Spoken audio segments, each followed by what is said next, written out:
They say white pines watch everything, not the way people do, not with judgment, with patience. White pines grow taller than most trees in Michigan. They rise straight up, quiet and steady, as if they're counting something no one else can see. Old stories say they don't measure time in years. They measure it in generations. Who stays? Who leaves?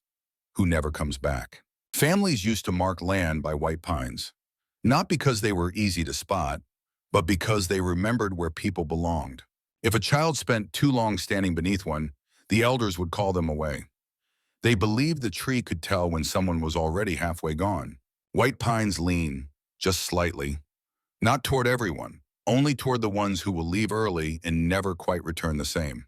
Hunters noticed it first, the way the branches shifted when certain names were spoken out loud, as if the tree already knew who wouldn't grow old nearby.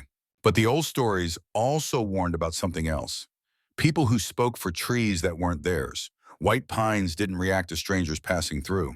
They reacted to outsiders who tried to redirect the path. Voices that arrived late, opinions that didn't grow there.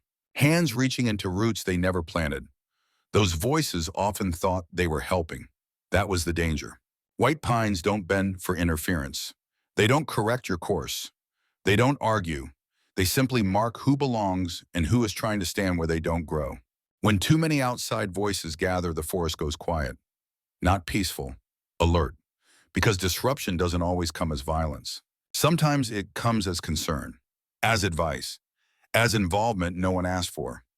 They say if you cut down a white pine, you should never watch it fall, because the last thing it does is point, not to where it stood, but to where someone else will go.